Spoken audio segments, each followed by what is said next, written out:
People call us vigilante. I says, you know, take the word and break it in half. You've got a vigil that we're doing here on the border, and then you have ante. And ante is ante up, do your part.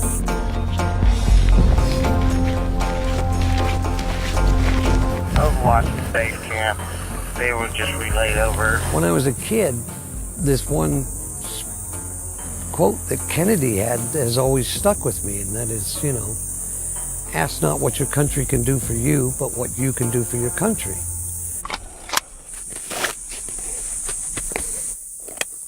When I was in the military, and just like all the guys here, we all took an oath to defend the country. And when we get out, the oath doesn't end.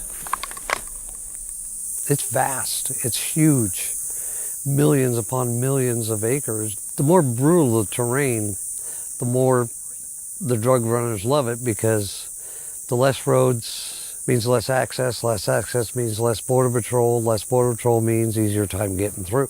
And this isn't women and children and families coming across. This is dudes that don't want to get caught.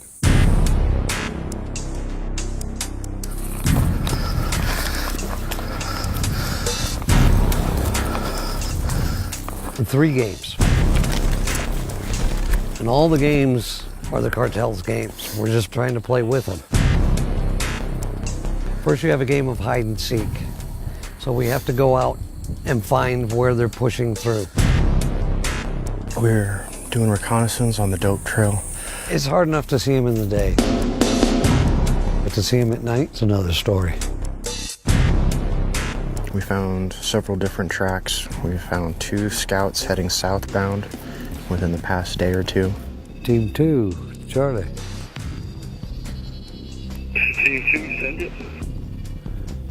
Doing all right out there? So we're up on the saddle. We trying to figure out what direction our subject has gone. Over.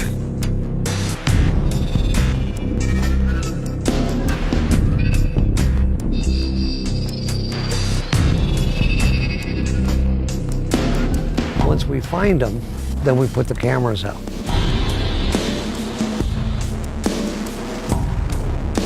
Then we start saying, okay, this is where we're going to start game number 2. Game number 2 turns into a chess match. I have to try to put my pieces in front of their pieces to block them. They're trying to outsmart you, but you're trying to outsmart them. But by doing that, then we end up playing the game of whack-a-mole. You hit them here, they pop up over here. I'm just rear security, so I'm just making sure nobody comes up behind us, and then just keeping an eye up on the higher elevations, because there are cartel scouts probably right up there. So it's hide and seek, chess, and whack-a-mole all rolled into one.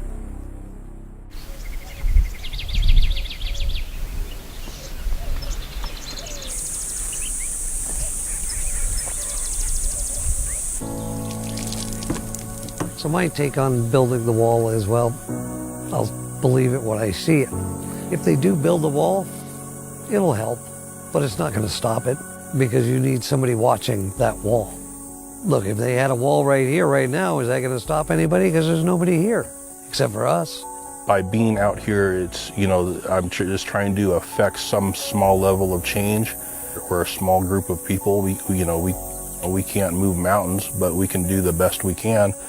And so if I can turn somebody around, or if I can help shut, you know, a 10-mile section of border down for a week, that might translate into that person not making it up to Tucson, not making it up to LA, and not making it up to where I live in Beaverton, Oregon, find himself in a position to where he's committing crimes or hurting other people. A lot of people think I'm crazy for doing it, but I'd always be sitting there going, what's coming through today? What didn't I stop? What didn't I do?